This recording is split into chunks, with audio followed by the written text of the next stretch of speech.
দু মাস যেতে না যেতেই ভেস্তে যেতে বসেছে দুর্বল আর সবল ব্যাংক একীভূত করার প্রক্রিয়া। ঋণ খেলাপিতে ডুবন্ত ন্যাশনাল ব্যাংক অন্য কোনো ব্যাংকের সঙ্গে একীভূত হতে চাইছে না। এদিকে সরকার মালিকানাধীন ব্যাংকের কর্মকর্তারাও চাইছেন না বেসরকারি ব্যাংকের সঙ্গে মিলতে।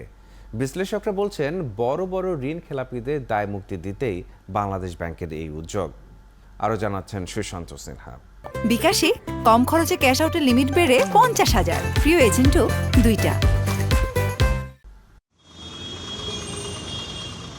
ঋণ লোপাটে বিপর্যস্ত ফার্মার্স ওরফে পদ্মা ব্যাংক একীভূত হচ্ছে এক্সিম ব্যাংকের সাথে।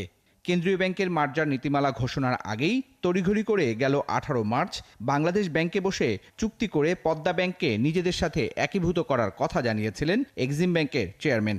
এক্সিম ব্যাংকের জাল পড়েছে পদ্মা নদীতে, যাকে যাকে ইলিশ আসবে।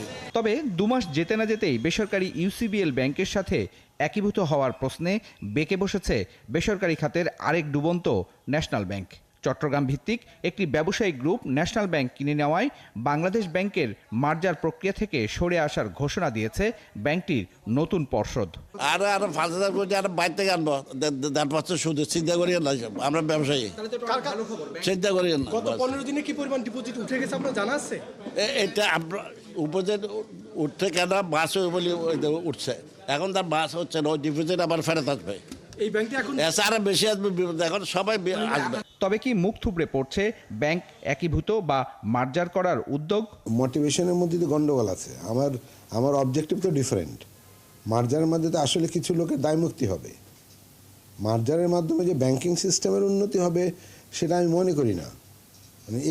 এইভাবে যেভাবে হচপচ করতেছে এরা, এবং এটার মাধ্যমে কিছু লোকের দায়মুক্তি হবে। ন্যাশনাল ব্যাংকের নতুন পর্ষদ দায়িত্ব নেওয়ার আগে বিশাল অঙ্কের ঋণের সুদ মাফ করা হয়েছে কিনা এমন প্রশ্নের জবাবে কৌশলী উত্তর ব্যাংক কর্তৃপক্ষের। প্রায় 2300 কোটি টাকা সুদ মওকুফ করে নিয়েছে, এখন ব্যাংকটি যাদের কবজায় গেল। সুদ মওকুফ করা না, আমি বলি 2300 কোটি টাকা সুদ মওকুফটা বড় জিনিস না। যদি সেখানে আমি আমার তার থেকে 4,000-5,000 কোটি টাকা যদি সেখান থেকে আমি লাভ পেয়ে থাকি। সুদ মাপের জন্য যত বড় খেলাপি, যত বেশি শক্তিমান, তত বেশি সুদ খেলা, এবং সুদ মাপটা একেবারে মরালি হ্যাজার্ডাস করতে হয় না। ঋণ খেলাপ, পর খেলাপ, মানি লন্ডারিং, একই সূত্রে গাথা। এদেরকে আমার মনে হয় জেল জুলুম দেওয়া দরকার নেই।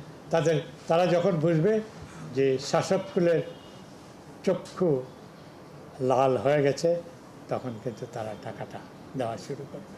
বিদেশ থেকে 3,000 কোটি টাকা বিনিয়োগ আনার পাশাপাশি আর কোনো লুটপাট হবে না বলে প্রতিশ্রুতি দিয়েছে ন্যাশনাল ব্যাংকের নতুন পর্ষদ। সুশান্ত সিনহা, 71, ঢাকা।